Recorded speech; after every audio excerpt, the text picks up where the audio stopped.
Kapag switch on na natin ang single switch, dapat itong tatlong bulb sabayan ilaw. Try naman natin itong 3-gang outlet gamit ang test bulb. So unang saksakan, pangalawa, at pangatlo. Paano ba mag-wiring ng isang switch? Kinokontrola yung tatlong bulb at may isang 3-gang na outlet tayo dito. Sa supply natin na line, dito natin i-connect ang common ng single switch at supply na line ng 3-gang outlet. So itong tatlong wire, ito yung splice natin. Next, sa return ng single switch, dito natin i-connect ang supply na line ng bulb 1 at supply na line ng pangalawang junction box. So itong tatlong wire, ito yung splice natin.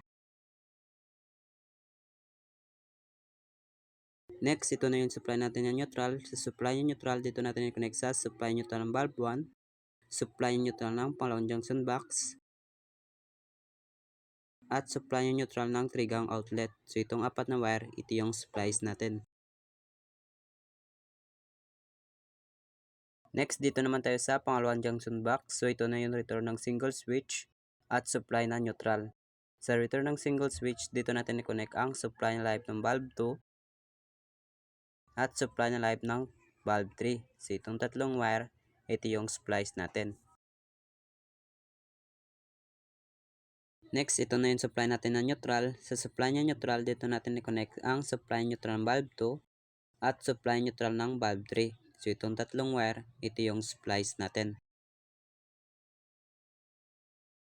Next, dito naman tayo sa pangatlong box. So ito na yung supply niya neutral at return ng single switch. Sa return ng single switch, dito natin i-connect sa supply na live ng bulb 3. So itong dalawang wire, ito yung splice natin. Next, ito na yung supply natin na neutral. Sa supply niya neutral, dito natin i-connect sa supply neutral ng bulb 3. So itong dalawang wire, ito yung splice natin. Next, lagyan na natin ito ng electrical tape. Next, lagyan na natin ito ng tatlong bulb.